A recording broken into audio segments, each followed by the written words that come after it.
everybody, welcome to New York's Comicon. That's right, the only convention that gets rid of the cons in our society. Comedians these days are a big society issue, and it's time to get them off the street. What's that? All right, ladies and gentlemen, welcome to New York City's Comicon. That's right, nobody loves ice cream without a funny cone. We're here to find the most creative cone on the... I'm sorry? Hey everybody, welcome to New York City's Comicon. That's right, your favorite comedian's going to be on in just a few minutes, so welcome. Who likes Jerry Seinfeld?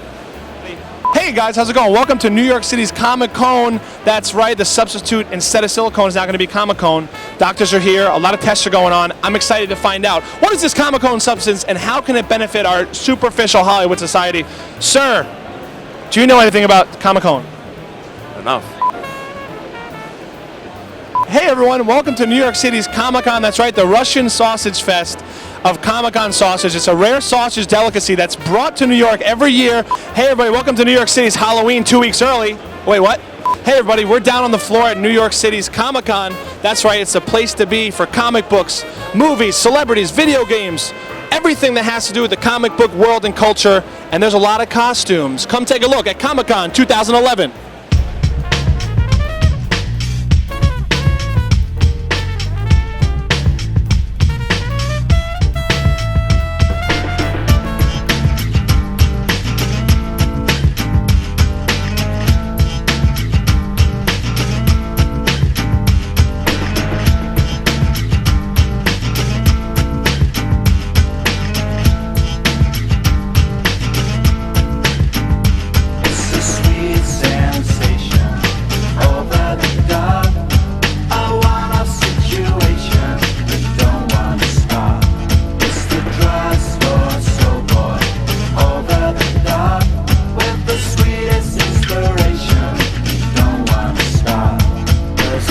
I think New York Comic Con is like the pulsing heartbeat of comic books here on the eastern seaboard of America.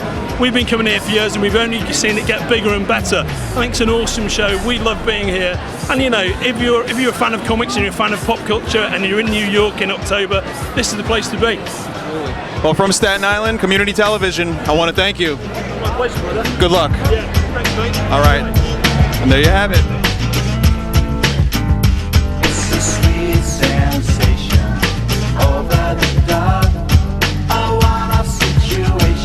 Hey, so how you doing at Comicon? Well, I'm going to take that as a yes. Is that a yes? I do the same thing. It's like, oh, how am I doing at Comicon?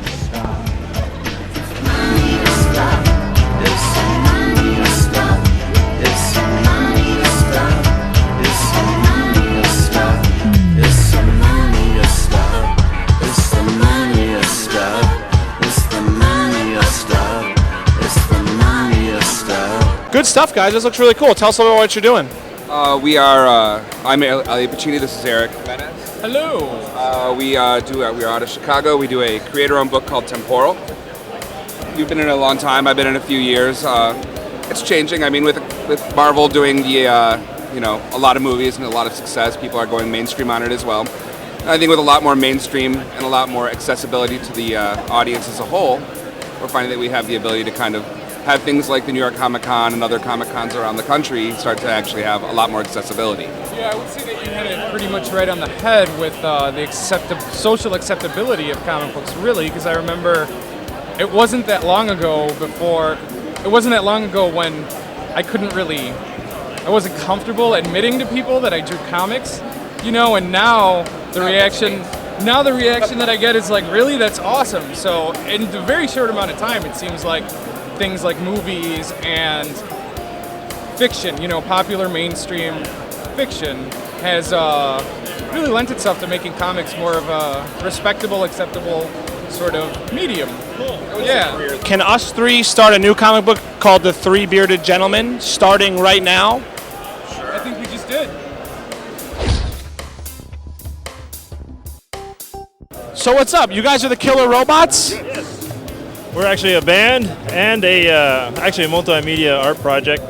We're a band and we do make movies and cartoons and stuff like that. What's your favorite character of all time here at Comicon? Is it yourselves or is it somebody else? I'm talking of all time in this culture, in this world. Man, who's here?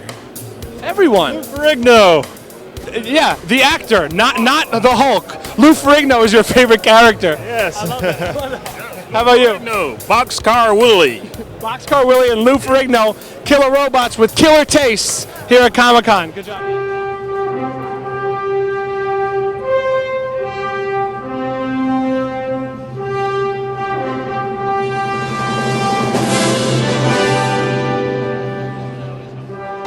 Hey, Staten Island. I'm here with Al Pacino.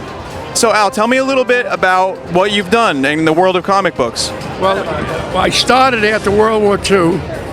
I worked for the Army in the Pentagon building, illustrating field manuals. And Mr. Steinberg had a studio in New York. And when the war was just about over, he invited me to work with him. And he, in turn, told me they were looking for someone to draw Superman. I said, no, I don't want to do comics. He said, paying $55 a page. I said, I'll make a sample. So I went home, made a sample, they accepted it. And the editor, Mort Wiseman, says, okay, kid, we like your stuff. We'll give you $35 a page. I says, goodbye. Where you going? I said, no, I want 55. And Wayne Boring was one of the artists. I was getting 55. He was with them 10 years. So to make a long story short, we settled for 50. And that's how I got started with Superman. But I was doing other work besides. I was doing commercial art. I was doing love story. I was doing everything. You name it, I did it. So, how do you feel about Superman's legacy? How do you feel about where Superman has gone today? From when we did it, I don't particularly. Our stuff was nice and clean and precise. Now the fellas that are doing now are getting so complicated. And Superman never looks the same from panel to panel because they work with photographs. And not particularly. Anyway, that's my opinion. We work so clean and told a story where you're not confused. And I think that helps people remember it. Is Superman your favorite thing that you've worked on? More or less, but I worked on so many things. At the same time I was doing Superman, I always had two accounts. Yeah, it was interesting. And when I had my fill, I just quit. Then I did Batman for about 6 years in the newspapers. And I told you, I did Schultz's Peanuts for a while. I did all kinds of comics. I worked Ernie Bushman, I don't think you guys remember him, Nancy and Sluggo. He was in trouble, so I did a Sunday page for him. And Joe Palooka, you guys are too young to remember Joe Palooka. And I worked on that. And whatever came along, I took. Because I was raising 4 kids. I don't care. I'll do it. And also painting. If you see my website, you'll see my paintings. What's your website, Al? alplastino.com. Very cool. Tell me a little bit about Supergirl. I wanted a partner for Superman, or someone in the family that came from Kryptonite. So they said, how could you design a girl? It was easy. I said, yeah. So I designed Supergirl. The uniform was easy. It was no big deal. So that was it. And that was it. And how do you feel about Comic-Con in New York City? Do you like being here? For one day, it's all right. I can't. I'm too old. I can't take it. It's too much for me. But I enjoy it while I'm here. They were very kind to me. This is my son, Alfred. How you doing? And they were kind, and so I come for the one day. Well, Al, I want to thank you on behalf of Staten Island Community Television. It's wonderful to see you here. It's wonderful to get a chance to talk to you. And good luck with everything.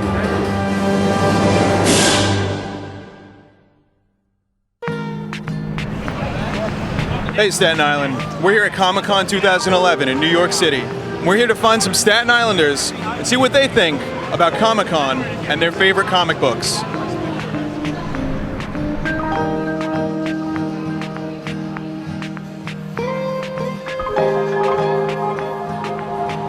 All right, so we're here with someone from Comic-Con and we want to talk about comic books. So, where are you from? I am from Grimes Hill, Staten Island. That's cool. And what brings you to Comic-Con?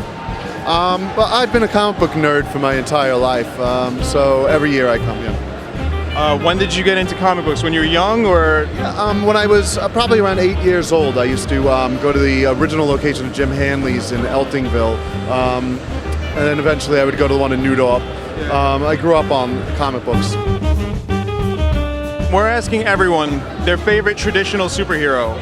If you had to choose, who would it be? Gambit. I named my dog Gambit. That's how serious I am about this. From X-Men. That's good. That's a good one. Very much so. It's packed. There's a lot of excitement in the air. I see there's tons of people here. Everybody dressing up. Everybody's having fun. It's a good time. Do you dress up? I dress up at home in private. Where are you from? Staten Island. What brings you to Comic-Con? Mostly for the video games, but a little bit of comic books. I saw The Walking Dead, pretty cool. But yeah, mainly for the video games.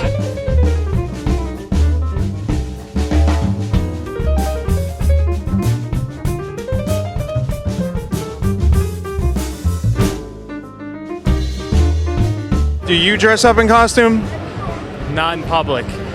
We're doing a thing where we're trying to find out everyone's favorite traditional superhero. So who's yours? I have two. One is Batman, of course. Everyone has to love Batman. And this is not the typical superhero, but I like Falcor from the Never-Ending Story. I feel like, he's a solid character. I agree. Well, you're here to hear first. Falcor from Neverending Story. Here at Comic-Con, found some Staten Islanders, and we're gonna keep it lively. I'll see you next time. All right, so tell me, where are you from?